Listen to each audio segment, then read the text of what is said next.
안녕하세요. 저는 아직은 미혼인, 그러나 결혼식 준비까진 갔다가 파혼하고 다시 솔로가 된 여자입니다. 말 그대로 결혼을 약속한 예비 신랑이 있었는데 결혼식이 제대로 엎어졌다는 뜻입니다. 예비 신랑은 무엇보다 순수한 농촌 총각이었거든요. 대체 순수함으로 위장하여 다가오는 사람은 어떻게 구분을 하면 좋을까요? 이번 계기로 인해서 제가 사람을 믿는 게 참 두려워졌습니다.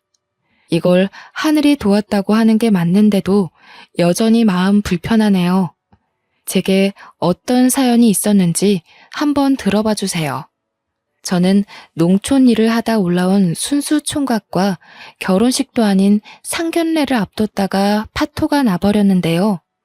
제가 30대 초반까지 연애를 못 해봤거든요. 그 이유가 집에 있는 걸 좋아하기도 했고, 재택근무를 하는 탓에 더 집에만 있게 된 것도 있었고, 말 그대로 집순이의 정석이었기 때문입니다. 주위에서 친구들이 연애 좀 하라고 하지만 전 30대를 넘긴 당시에도 연애보단 집에서 몸 편하게 쉬는 게 더 좋았던 사람이었어요. 연애를 해보지 않아서 연애가 좋은지 모른다는 친구도 있었는데 그 말도 일리가 있어서 친구들이 주선해주는 소개팅을 몇 번 나가보았으나 결국 어색함과 불편함을 이기지 못하고 또다시 집순이가 되길 반복한 삶을 살았어요. 이성 간의 교제가 말처럼 재밌지는 않구나. 그런 확신만 얻는 시간들이었습니다.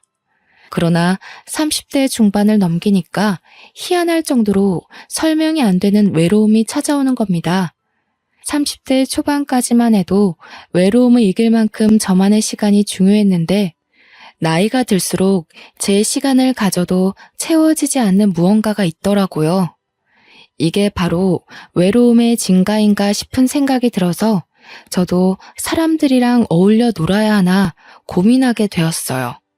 그래서 친구들의 추천으로 동호회를 가입해 봤는데요. 제가 찾은 동호회는 다름 아닌 모여서 책을 읽는 모임이었습니다. 한 달에 5만 원씩 회비가 있었는데 그걸로 동호회 사람들끼리 맛있는 것도 먹고 산책도 가고 평안한 시간을 보내는 그런 취미 활동이었죠. 역시나 살짝 귀찮은 부분이 있었지만 그래도 이전처럼 외로움은 덜어진 듯해서 꾸준히 다녔습니다.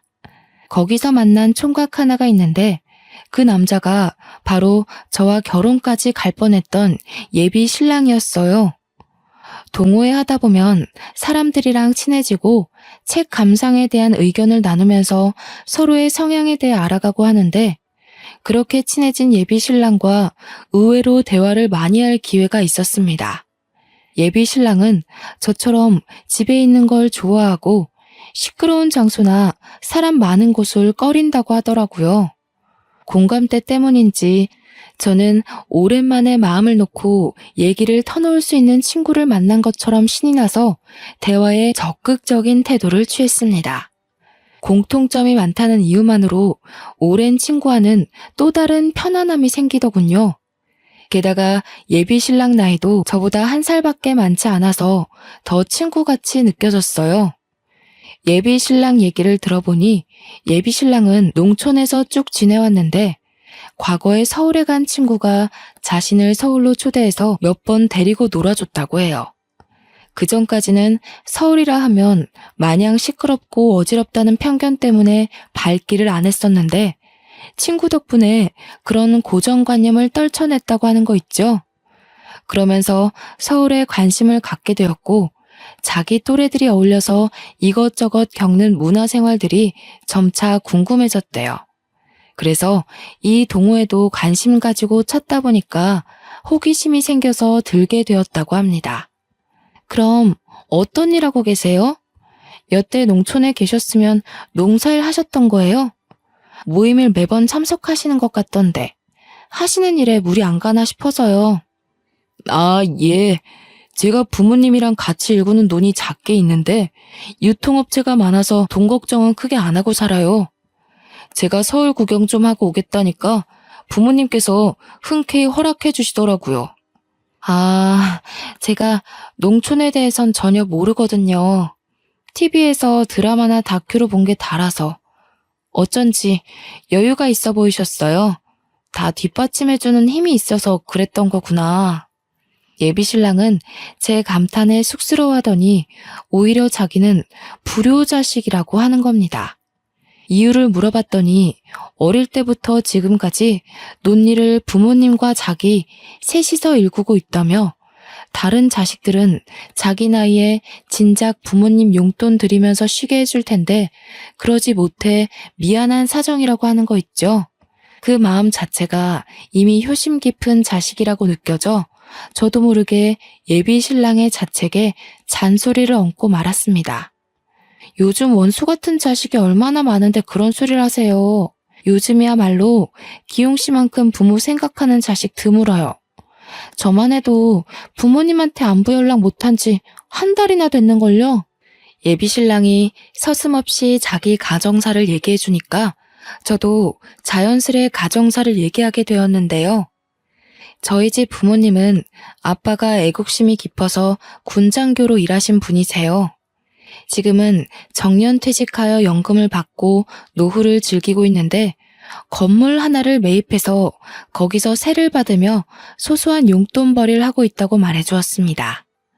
그랬더니 예비 신랑이 저더러 건물주 딸이냐고 제가 감탄해줬던 것처럼 똑같이 놀려서 한참 히덕거리며 웃었던 기억이 납니다.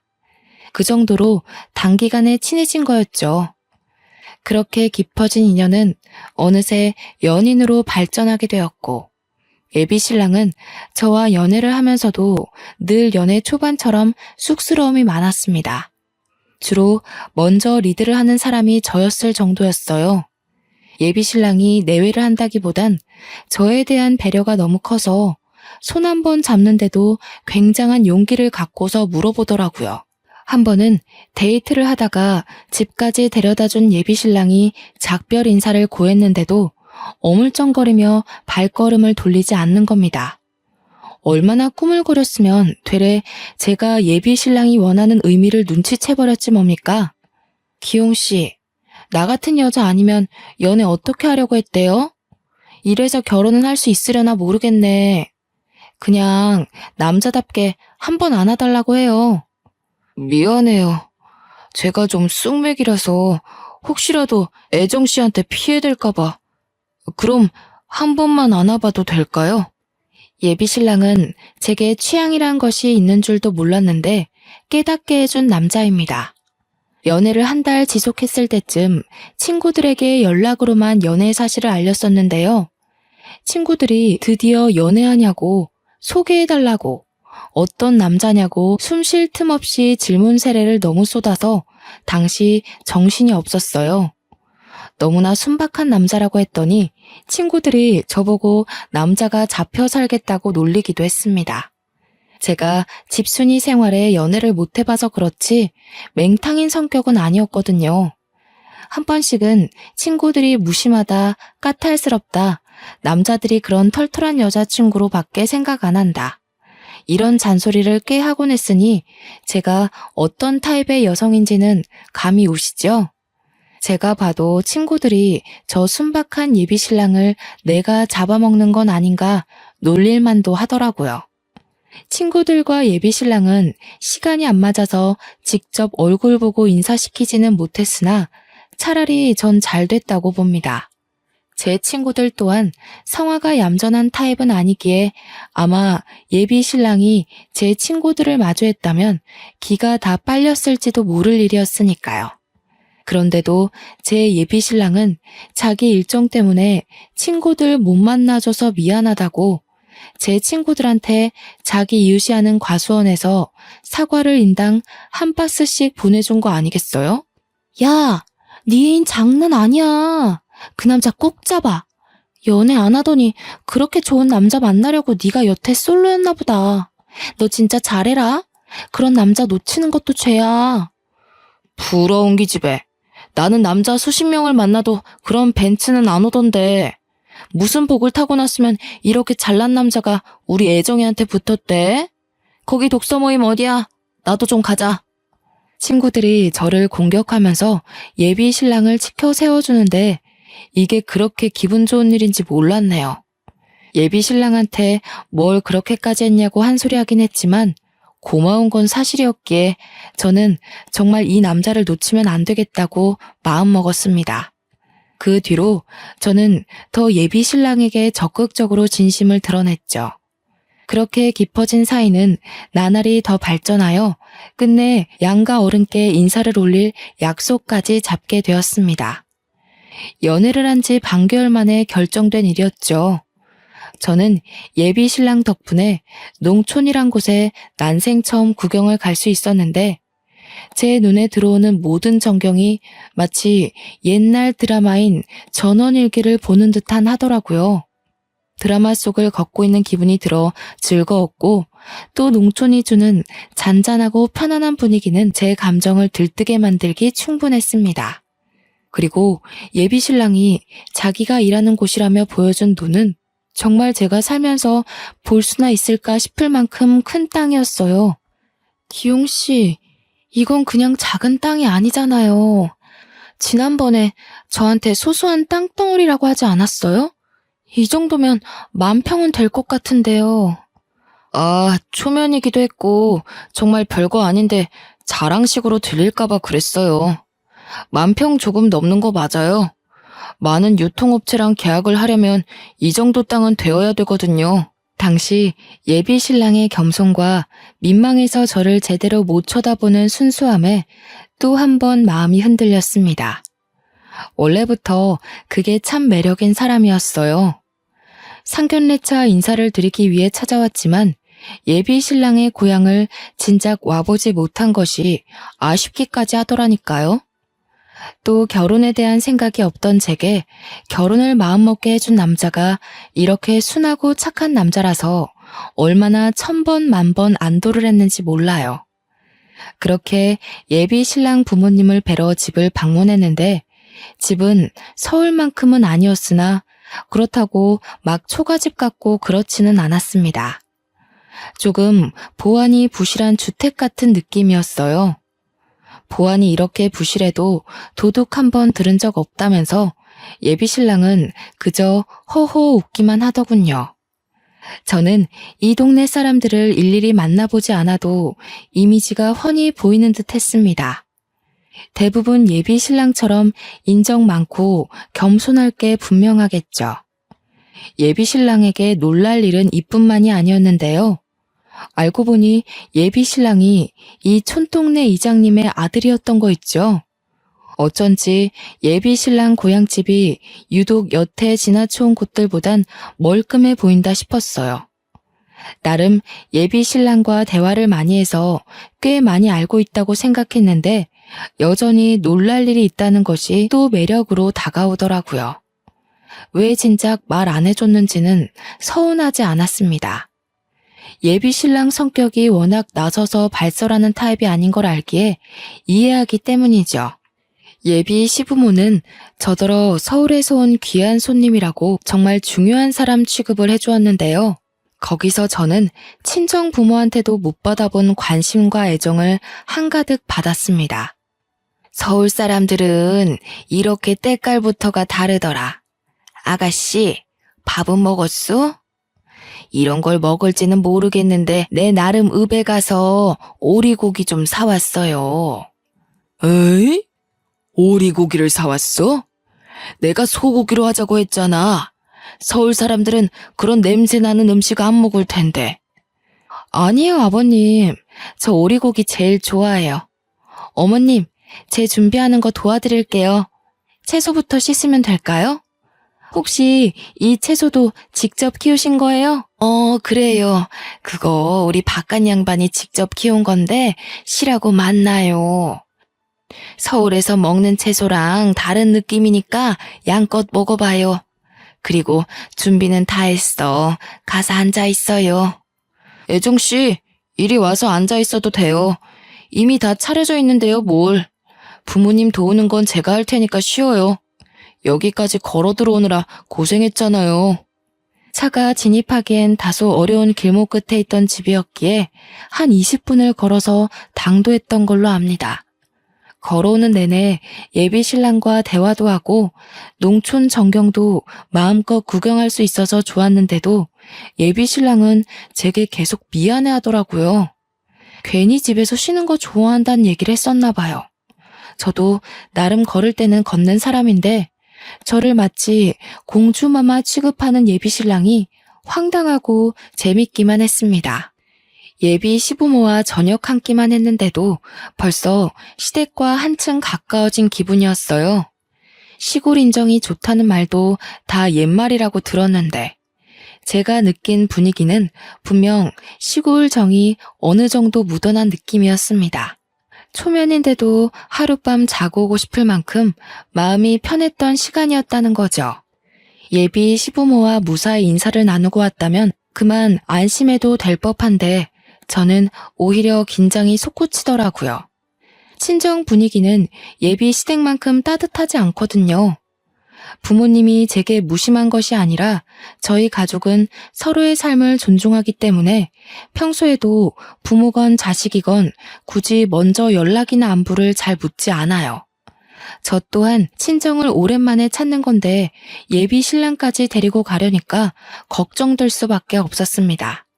그렇게 다복한 가정에서 지냈을 예비 신랑이 다소 삭막한 저희 부모님한테 상처라도 받을까봐 염려되었어요. 아니나 다를까 친정 부모에게 드리러 갈 때는 집이 아닌 웬 절에서 약속을 잡았는데요. 친정엄마는 전업주부인데 예전부터 꾸준히 절에 다니고 있었고 석가탄신일엔 그 절에 가서 행사를 도울 만큼 스님과 친분이 있기도 했습니다. 아주 어릴 때 엄마 따라 절에 한번 가봤는데 그 절이 워낙 작고 볼품없어서 당시 제가 갔을 때도 이런 게 석가탄신일 기념인가 싶을 만큼 사람이 없었어요. 제가 신경 쓸 일은 아니지만 손님도 안 오는데 부지런히 행사를 하는 것도 제 기준에서 이해가 되질 않았습니다. 어쨌든 아빠도 요즘 적적한 하루를 달래기 위해서 엄마 따라 절에 드나들고 있었으니 저희까지 절로 부르더라고요. 집에 있는 시간보다 절에 있는 시간이 많다면서 예비 신랑을 절로 데려오라고 했어요. 그냥 동네 산중턱에 있는 아주 조그마한 절이었는데 어릴 때 가보고 그날 두 번째로 가보는 그곳은 여전히 제 눈에 절로 안 보이는 허름한 곳이었습니다.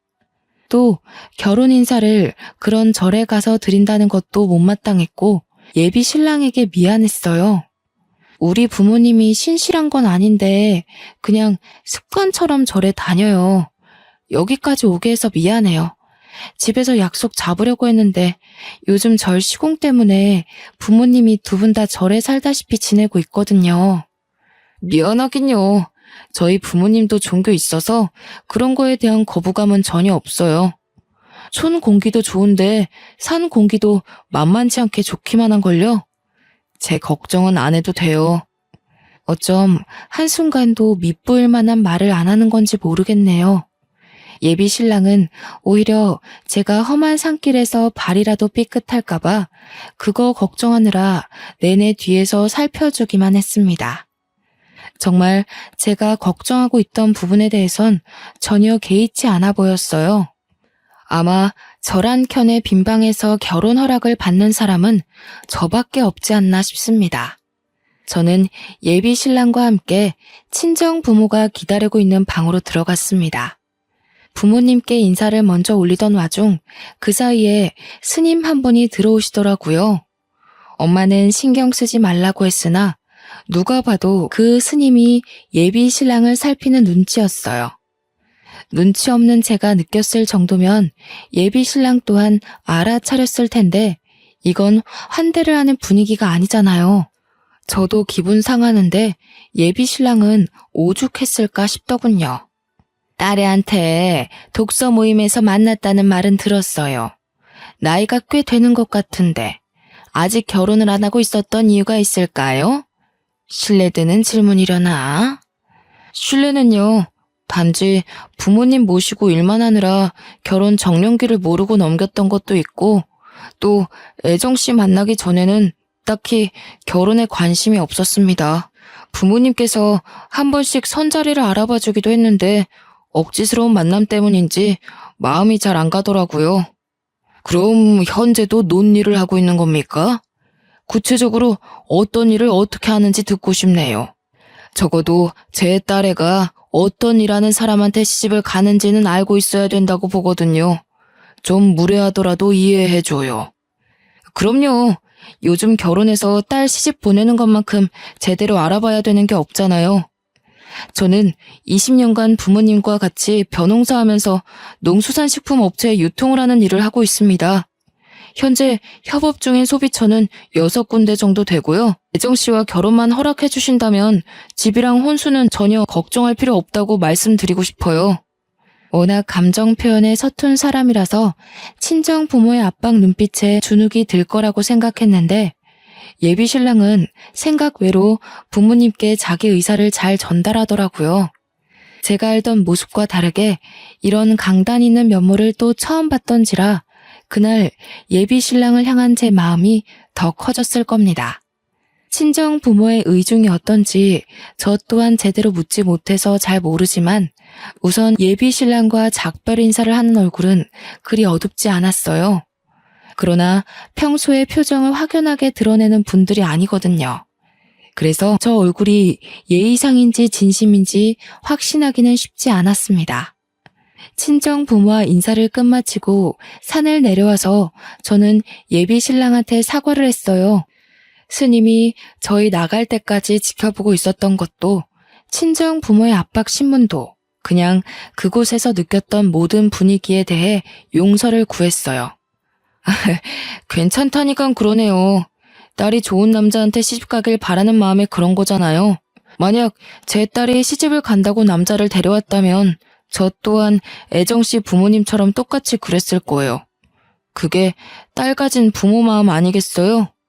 예비 신랑이 매번 괜찮다고 해주고 단지 저라는 이유만으로 모든 걸 포용하려고 해서 고맙지만 한편으로는 솔직하게 서운한 걸 얘기해주길 바랄 때도 있습니다. 분명 마음 한켠에서 속상한 것이 있을 텐데도 그마저 그냥 합리화하려는 것 같아 제가 다 걱정이 되더라고요. 저한테는 밝히지 않지만 분명 속상했을 예비 신랑을 위해서 제가 할 수 있는 일은 친정 부모님의 솔직한 인정밖에 없다고 생각했습니다. 그래서 그날 이후 부모님께 온 연락을 통해서 저는 예비 신랑의 장점을 더 어필하려 했어요. 그런데 말입니다. 엄마가 먼저 예비 신랑 평판에 대해 선수를 쳐버리지 뭡니까? 스님이 조상부터 대대로 관상 공부를 해오셨던 분이야. 아무래도 그 남자랑 그만 갈라서는 게 좋겠구나. 스님 말로는 그 남자 인상이 사기꾼 상이래. 뭐? 엄마 아빠 생각해서 한우까지 사들고 간 사람한테 너무한 거 아니야? 그 스님이 뭘 안다고 기웅 씨를 함부로 판단해. 기웅 씨, 그 스님보다 내가 더 잘 알아. 관상 그런 거 다 미신인 거 몰라? 들어서 나쁠 거 있어? 그 총각 관상이 그렇다는데 어쩌겠어. 시간 두고 차차 정리해라. 안 좋다는 걸 굳이 끼고 살 필요는 없잖아. 너희 아빠랑 이미 말 끝난 일이니까 결혼은 없던 걸로 하는 게 좋겠다. 싫어. 나 원래 결혼 안 하고 쭉 독거 노인으로 살 생각이었는데 나한테 새로운 삶을 알게 해준 사람이야. 어떻게 그런 소중한 인연을 무자르듯 뚝 끊어내겠어? 엄마 아빠도 결혼했잖아. 나도 결혼해서 애 낳고 잘 살 거야. 누가 결혼하지 말라니? 그 총각이랑은 안 된다고. 다른 총각 찾아서 결혼해. 정 안 되겠으면 엄마가 스님 통해서 남자 하나 알아봐 줄게. 엄마, 그놈의 미신 좀 그만 믿으라고 했지.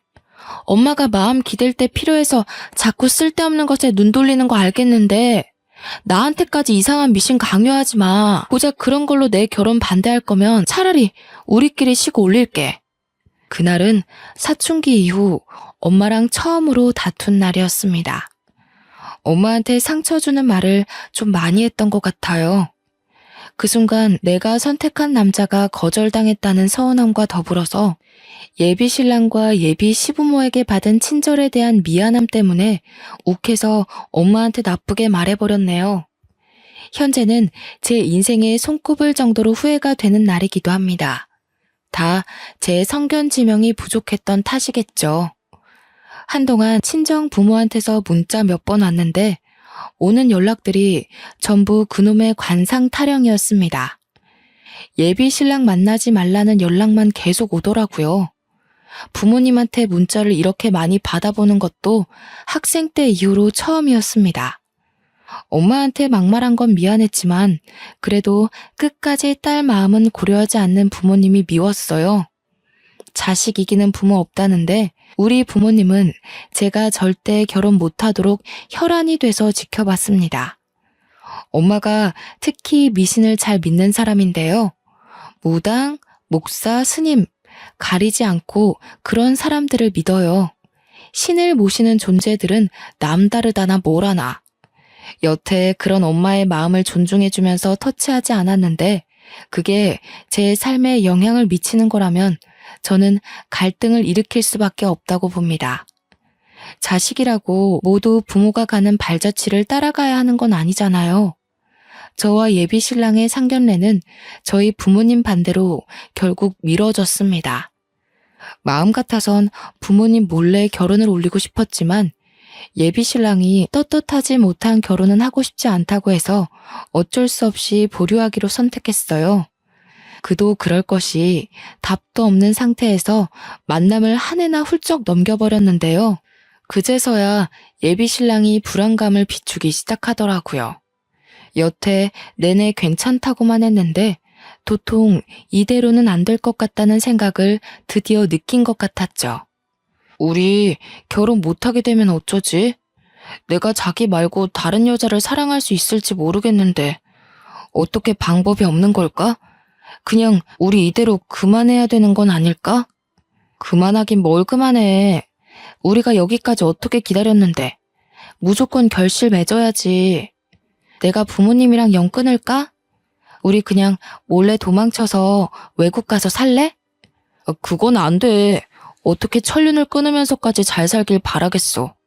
그런 강큰 짓은 절대 안 해. 그렇게 한다고 하더라도 결코 행복하지 못할 거야. 친정 부모의 허락이 없다면 이 결혼은 몰래 진행시키는 수밖에 없는데 예비 신랑은 꼭 정식으로 인정받으려고만 하더라고요. 그렇다면 저도 친정 부모와 다투는 건 진이 빠져서 더는 못하겠고 제가 할 수 있는 건 불안해하는 오직 예비 신랑을 지켜보는 것밖엔 없었습니다. 나중엔 제가 예비 신랑한테 미안함을 넘어서 연민까지 느끼고 있더군요. 지치지도 않는지 예비 신랑은 우리 부모님께 무조건 인정받겠다고 노력하는 착한 마음씨까지 보였습니다.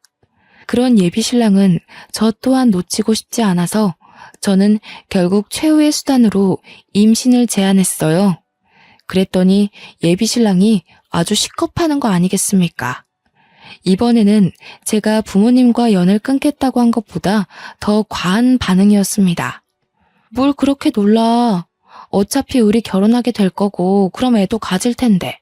혼전 임신을 하면 우리 부모님도 허락해주지 않겠어?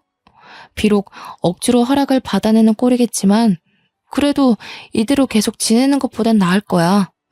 말도 안 되는 소리 하지 마. 다 절차가 있는 건데 무슨 그런 말을 해. 그리고 나 혼전 순결이라고 했잖아. 애 생기면 두 분이 더 가만 안 있을 거야. 예비 신랑은 저와의 결혼은 재촉하면서도 도리가 아닌 방법은 절대 가려고 하지 않았습니다. 처음엔 그런 정직한 모습들이 좋았지만 나중엔 좀 답답하더라고요. 언제까지 연애만 할 수 있는 것도 아니고 결혼을 못할 거면 결국 우리는 헤어지는 길밖에 없었으니까요. 제가 그렇게 말을 해줬는데도 예비 신랑은 끝까지 자기 길만 고집했어요. 그렇게 저희는 또 기약 없이 결혼을 미루고만 있었는데 어느 날 예비 신랑이 제게 한 가지 제안을 하는 겁니다. 동거를 시작하자고 했어요. 그러면서 조건이 지킬 건 지키면서 말 그대로 동거만 하자고 하대요.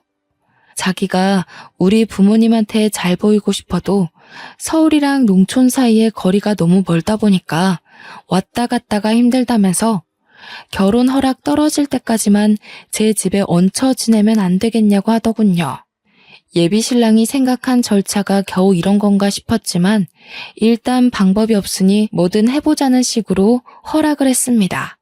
사실 동거를 생각 안 해본 게 아닌데 예비 신랑이 좀 보수적인 것 같아서 차마 꺼내지 못한 제안이었었거든요. 먼저 동거 제안을 해주니까 그만큼 예비 신랑 마음이 상당히 조급하다는 것이 느껴지더라고요.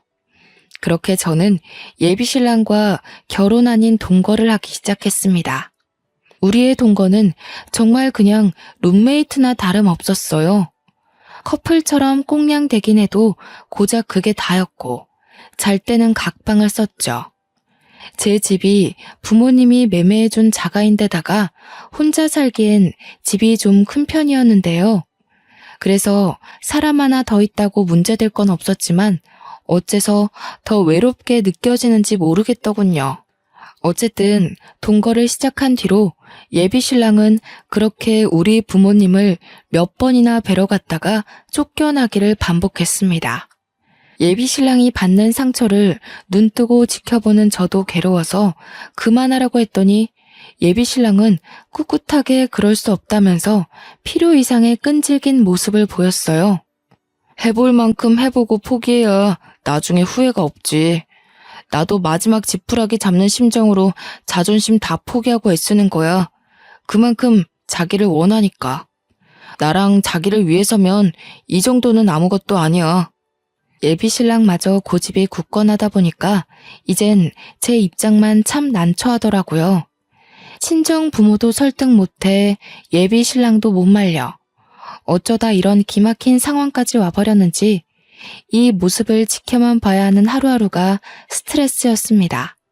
그런데 이때 끝까지 막아내지 못한 분화구가 결국 빵 터지고 마는 사고가 일어났습니다. 저는 만화가라서 집에서 발주받아 보내주는 일을 하는데요. 한날 제가 새벽 늦게까지 일하다가 오후까지 잠을 잔 적이 있었습니다. 아무리 바빠도 예비 신랑과 아침을 먹기 위해서 눈을 뜨곤 했는데 그날따라 스트레스 때문인지 피로함이 배로 덮쳐오더라고요. 예비 신랑이 그걸 알고 일부러 저를 깨우지 않았나 봅니다. 해가 다져서 일어나 거실로 나갔더니 잠깐 외출한다는 쪽지만 남겨져 있더군요. 시간이 많이 늦었는데 또 혼자서 부모님을 만나러 간 것 같아 부모님한테 전화를 걸어봤습니다. 무슨 소리야? 안 왔는데? 넌 전화해서 한다는 소리가 그 총각 얘기밖에 없니? 이참에 말 좀 전하자. 우린 너희 둘 결혼 허락할 생각 없으니까 제발 좀 그만 오라고 해. 듣자 하니 부모님은 예비 신랑의 행방을 전혀 모르는 눈치였어요. 예비 신랑한테 연락했는데도 연락이 안 돼요. 친정 부모를 찾아간 게 아니라면 도대체 아침부터 해가 진 시간까지 어디서 뭐 하는 거지? 궁금하더라고요. 계속 기다렸지만 예비 신랑은 다음날 아침이 될 때까지 결국 집에 들어오지 않았습니다. 애초에 짐을 들고 오지 않았기 때문에 예비 신랑이 사용하던 방은 한결같이 깨끗했는데요. 방을 살피다가 그냥 나가려는 그때 문득 침대 밑에 뭐가 비죽 나와 있는 것이 눈에 들었어요. 꺼내봤더니 다른 게 아니라 바로 제 통장인 겁니다. 그 통장은 제가 지난해에 다 쓰고 수납장 한 구석에 처박아뒀던 거예요. 대체 이게 왜 예비 신랑의 방에 있는 걸까요? 그때 왜 그런 촉이 들었는지 모르겠지만 저는 당장 통장을 모아놓은 수납장으로 갔습니다. 그것을 열었는데 역시 여자의 촉은 무시 못한다고 통장이랑 도장이 싹 사라지고 없는 거 아니겠습니까? 보고도 순간 내가 무슨 일을 당한 건지 몰랐어요. 발밑부터 차차 올라오는 불안감을 억누르며 침착하게 다시 예비 신랑한테 전화했습니다. 그러나 이젠 전화가 꺼져 있기까지 하네요. 그때까지도 제게 일말의 신뢰가 남아 있었는데요. 나중에 보니까 예비 신랑이 손댄 게 통장뿐만이 아닌 거 있죠. 부모님이 선물해준 명품 시계며 액세서리 등 비싼 것만 싹 사라졌더라고요. 명품도 명품이지만 저는 우선 없어진 통장 때문에 아침부터 은행을 찾아 계좌를 조회해봤습니다. 아, 은행원으로부터 하나같이 전부 빈 통장이라는 말만 들었지 뭡니까? 그때서야 저는 머릿속이 탈탈 털리고 말았죠. 말 그래도 온전한 이성을 붙들고 있을 수가 없었어요. 도둑을 맞았잖아요.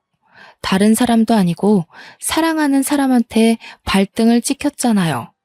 가족보다 더 많이, 더 깊게 마음을 나눴던 사람입니다. 그런데 어떻게 하루아침에 이런 식으로 뒤통수를 칠 수가 있죠? 대체 왜요? 전날까지만 해도 저한테 조국을 손수해주던 남자였어요.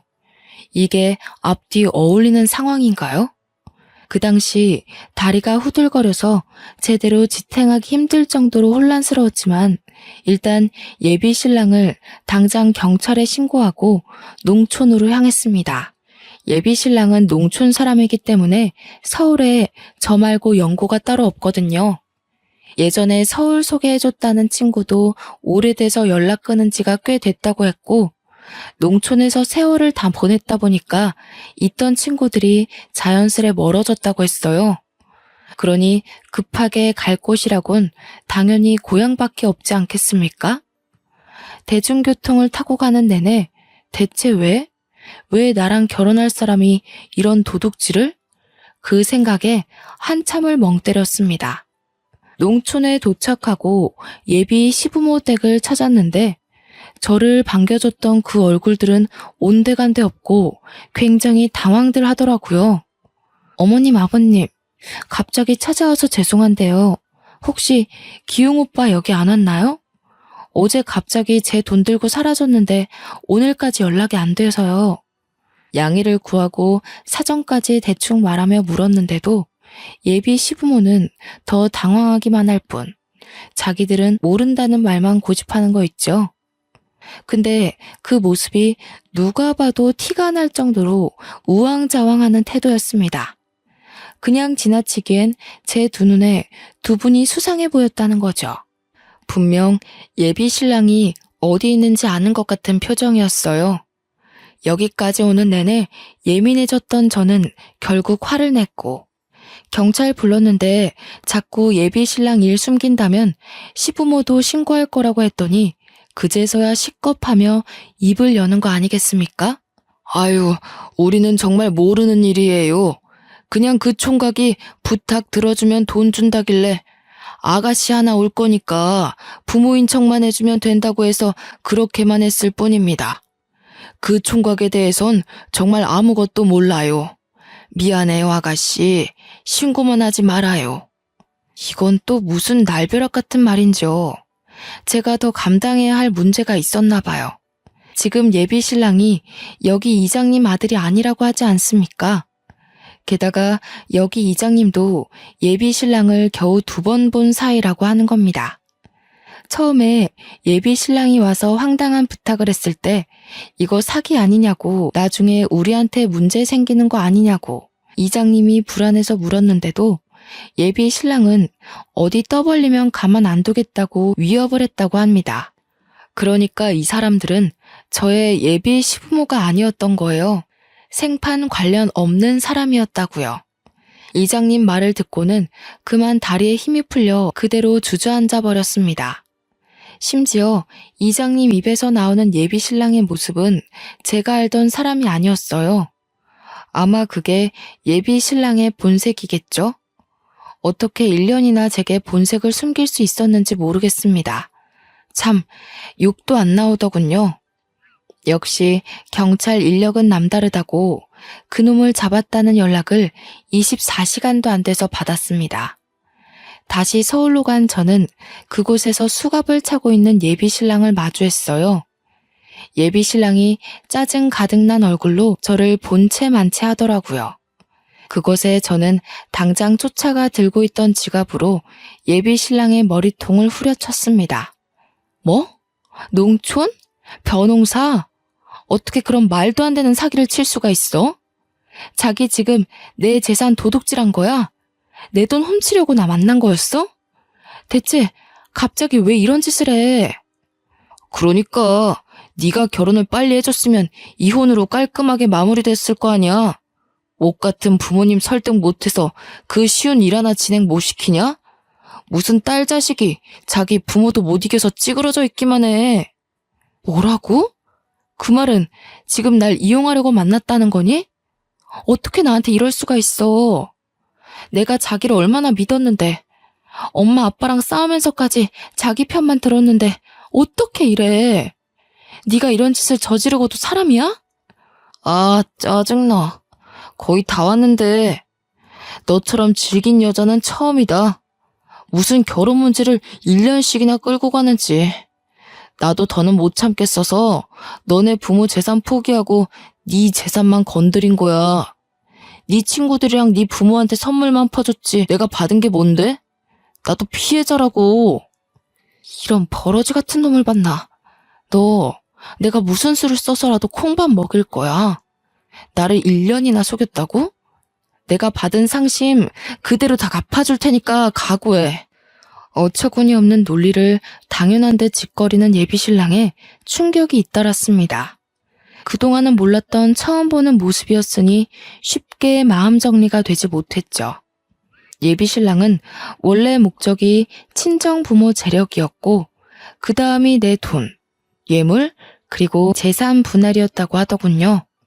나중에 경찰이 더 알아보니까 결혼을 하게 되면 저한테 몰래 상간남을 붙여 소송한 뒤 그 돈까지 받아먹을 계획도 했다고 합니다. 자기도 길게 들인 시간에 비해 얻은 것이 하나도 없어서 홧김에 직접 진술했대요. 당연히 제가 뒤이어 신고했던 농촌 이장님도 조사 차원에서 경찰서를 방문했습니다.